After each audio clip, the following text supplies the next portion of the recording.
बाहर से गर्मी कम आई, बिल्डिंग के अंदर डायरेक्ट सनलाइट कम आ रही है, डायरेक्ट हीट कम आ रही है, तो अंदर एसी को कूलिंग मेंटेन करने के लिए कम मशक्कत करनी पड़ रही है। जब कम मशक्कत करनी पड़ रही है तो ऑफ्टन वो ट्रिप हो रहा है। जब ट्रिप हो रहा है तो आप कहीं ना कहीं एक्सपेक्ट कर सकते हो, sorry for my bad throat, expect कर सकते हो कि आपका एसी कम चल रहा है और इवेंचुअली वो कम बिजली की खपत कर रहा है।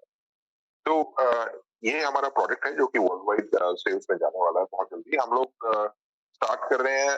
This is a very conventional product. मैंने एक दो बार पहले भी बोला है कि ये प्योर कन्वेंशनल प्रोडक्ट है। हमारे पास प्योर एक कॉर्पोरेट टीम है जो कि उसकी मार्केटिंग और इसकी सेल्स और आफ्टर सेल और एनी अदर सपोर्ट इशू उसको डील करती है। तो इसका कोई डायरेक्ट ओवरलैप यसफुल community so to speak community से नहीं है। कम्युनिटीज का ओवरलैप क्या है वो मैं अभी थोड़ी देर में एक्सप्लेन करूंगा। But in terms of sales, in terms of any support, in terms of any awareness, अभी उसमें इनपुट कम्युनिटी की तरफ से इतना ह्यूजली रिक्वायर्ड नहीं है। बट डेफिनेटली आप अपने इसको जो जो पूरा जो एक इकोसिस्टम है, पूरा वैल्यू प्रोपोजिशन है जो आप कभी किसी को स्टेकिंग ऑफर करते हैं तो उसके लिए आप इसको डेफिनेटली यूज कर सकते हैं। अगले 2 साल तक स्ट्रिक्टली हम लोग सिर्फ और सिर्फ कमर्शियल में है।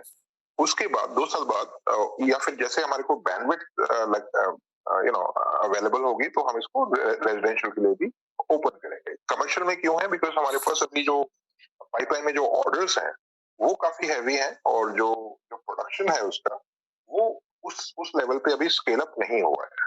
बिकॉज ये प्रोडक्ट यूं लगा लीजिए कि जब से हम लोगों ने टेक ओवर किया है, जब से संदीप चौधरी जी की टीम ने टेक ओवर किया है, इसकी डिमांड हम लोगों ने बहुत ज्यादा बढ़ा दी है।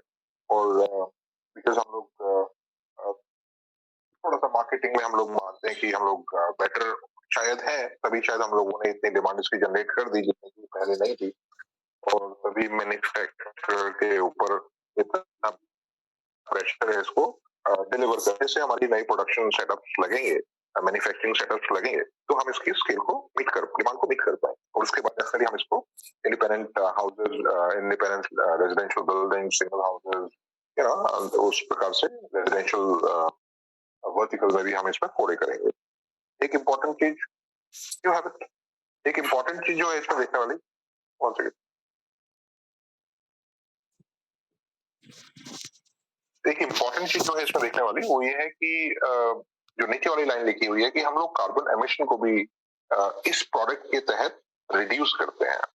वो आपको थोड़ा सा रिलेट करना पड़ेगा कि जब आप बिजली की खपत कम कर रहे हो तो इनडायरेक्टली आप कहीं ना कहीं जो हमारी जो प्राइमरी जो प्रोड्यूसर है बिजली का, वो हमारा एटलीस्ट इंडिया में वो कोल है। तो जब कोल से बिजली प्रोड्यूस हो रही है और आपने बिजली की खपत को कम कर दिया है तो आप उम्मीद कर सकते हो कि शायद जो कोयला जो जल रहा है थर्मल प्लांट्स में वो उसी प्रोपोर्शन में कम जल रहा है। तो अगर हमारी जो रिसर्च है, जो हमारे ऑडिट रिपोर्ट्स हैं उसके हिसाब से हम लोग कार्बन एमिशंस को 30 to 35% कम करते हैं। बिकॉज हम लोग एनर्जी की कंजम्पशन को कम करते हैं। तो एनर्जी की कंजम्पशन कम होगी तो ऑटोमेटिकली जो उसका प्रोडक्शन है वो भी लिमिट हो सकता है। और जब वो लिमिट हो सकता है तो कोल कम बर्न होगा। जब कोल कम बर्न होगा तो ऑब्वियसली जो CO2 का जो एमिशन होता है, जो कि सबसे हानिकारक है हमारे वातावरण के लिए और जो ग्लोबल वार्मिंग के लिए नंबर 1 कल्प्रिट है उसको बढ़ाने के लिए, वो CO2 ही है।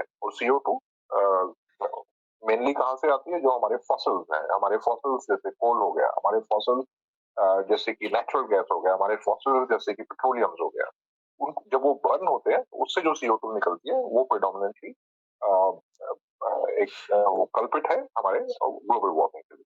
तो जब हम इनफैक्टर जो उसका प्रोडक्ट लगा हुआ है, जो स्पेशलाइज प्रोडक्ट लगा हुआ है, वो लगा हुआ है यस का जब हम प्रोडक्ट कहीं पे भी लगाएंगे तो उससे ओवरऑल एनर्जी की कंजम्पशन कम होगी और उसके करने से हमारा CO2 का जो एमिशंस है जो कोल बर्निंग की वजह से है वो भी काफी हद तक हम लोग कम कर पाएंगे।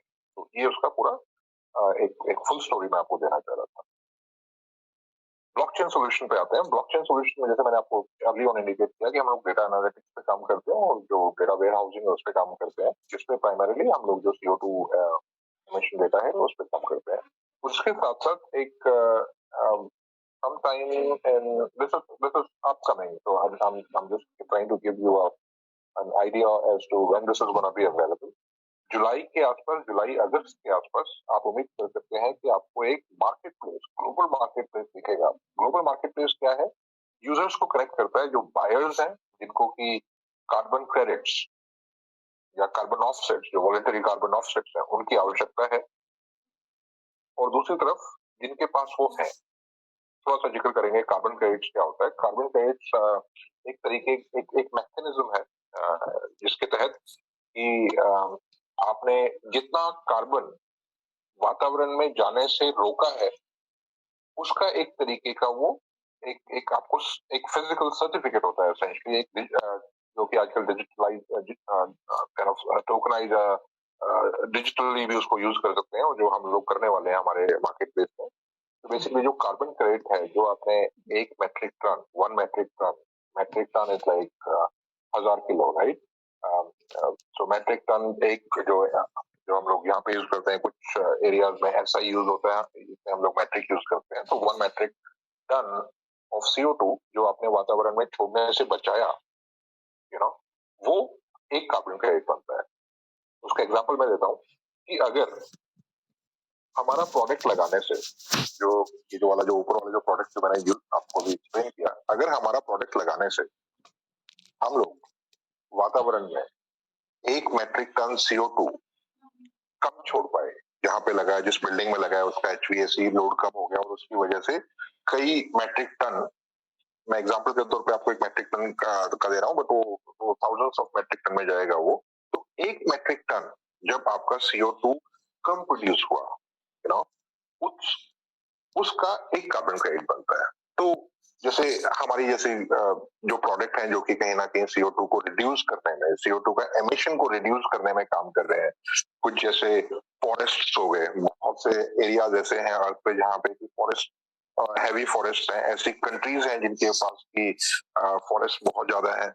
उन कंट्रीज को, उन एरियाज को, उन ऑर्गेनाइजेशंस को, उन फॉरेस्ट डिपार्टमेंट्स को भी कार्बन क्रेडिट्स मिलते हैं। ऑब्वियसली उसका एक सेट प्रोसेस है जो कि उनको फॉलो करना पड़ता है, लेकिन जब वो करते हैं तो उसके बाद वो एलिजिबल हो जाते हैं कार्बन क्रेडिट पर। कैसे? कि उन्होंने, उनके पास जो भी एसेट है, उनके पास जो भी रिसोर्सेज हैं, उन रिसोर्सेज ने वातावरण में 1 मेट्रिक टन CO2 या तो जाने से रोका है या उसको एब्जॉर्ब किया है। मान लो अगर आपके पास फॉरेस्ट है, ठीक है, there is a complex calculation around it कि कौन सा ट्री कितना टाइम में कितनी ऑक्सीजन CO2 एब्जॉर्ब करता है। तो वो सारी कैलकुलेशन है। जैसे मैंने बताया कि एक प्रोजेक्ट बनता है, प्रॉपर एक प्रोजेक्ट बनता है, और उस प्रोजेक्ट के तहत आपको कार्बन क्रेडिट, वो जो भी संस्था है या जो भी कंट्री है, उसको वो कार्बन क्रेडिट मिलते हैं। और वो कार्बन क्रेडिट कुछ लोगों को आवश्यकता होती है। किन लोगों को आवश्यकता होती है, थोड़ा सा मैं आपको एक्सप्लेन करूंगा। जो जो आजकल थोड़ा सा स्ट्रिक्टनेस है कि अपने कार्बन एमिशन को कम करना है इंडस्ट्रीज को, तो कुछ ऐसी इंडस्ट्रीज हैं जो कि बहुत हैवी हैं कार्बन एमिशंस में, बहुत हैवी है। जैसे शेल, उसका बेसिकली काम ही पेट्रोकेमिकल का है। जब वो पेट्रोलियम का ही उसका बिजनेस है, तो ऑब्वियसली उसका पेट्रोल, उसका फॉसिल्स और CO2 से डायरेक्ट कनेक्शन हो गया। कुछ इंडस्ट्रीज, कुछ बड़े बड़े फैक्ट्रीज, कुछ बड़े बड़े आपके ऑटोमोबाइल कंपनी, जिनका की जो कि डीजल या फिर आपके पेट्रोलियम पे चलती है, तो उनके पास जो कुछ कंप्लायंस है, ये लगा लीजिए, कुछ एक तरीके से सरकारों ने कुछ नियम बनाए हैं कि इतने टाइम में आपको अपने कार्बन एमिशंस को कम करना है। और अगर वो उन नियम्स को फुलफिल नहीं कर पाते हैं, जस्ट इन केस, तो उनके ऊपर बहुत हैवी पेनल्टीज हैं और उसमें लिटिगेशन भी है। तो टू अवॉइड दैट, वो कंपनीज क्या करती हैं, ऑब्वियसली पहले तो वो प्लान करते हैं कि हम लोग एमिशन को कम करें किसी भी तरीके से, ठीक है ना। और अगर वो नहीं कर पाते हैं किसी भी तरीके से कम, तो उनके पास एक ऑप्शन है कि उन लिटिगेशन से बचने के लिए, उन पेनल्टीज से बचने के लिए, वो कार्बन क्रेडिट परचेज कर सकते हैं। तो अगर उनके इंटरनल पॉलिसीज या इंटरनल जो भी उन्होंने प्रैक्टिस अडॉप्ट किया, उसके तहत अगर वो अपने एमिशंस को कम नहीं कर पाते, तो वो बाई कर सकते हैं कार्बन क्रेडिट्स। इस प्रकार का एक प्लेटफॉर्म जहाँ पे कि प्रोड्यूसर्स हैं जिनके की पास कार्बन क्रेडिट है, और जो जो जो जहाँ से डिमांड आ रही है, उन दोनों को कनेक्ट करने का, एक बाय और सेल करने का कार्बन क्रेडिट्स हम लोग प्लेटफॉर्म पे काम चल रहा है। तो वो जुलाई तक आएगा। तो that is the one of the things. Third, जैसा कि मैंने आपको बताया, हम लोग यस वर्ल्ड टोकन पे भी काम कर रहे हैं, जिसके तहत आपको स्टेकिंग की अपॉर्चुनिटी मिलती है। आप लोगों में से बहुत से लोगों ने उसको अवेल किया हुआ है। स्टेकिंग की अपॉर्चुनिटी ऐसे मिलती है कि आपको आपको ऑप्शन दिया जाता है कि आप यस वर्ल्ड टोकन को स्टेक कर सकते हैं। जब आप उसको स्टेक करते हैं तो मतलब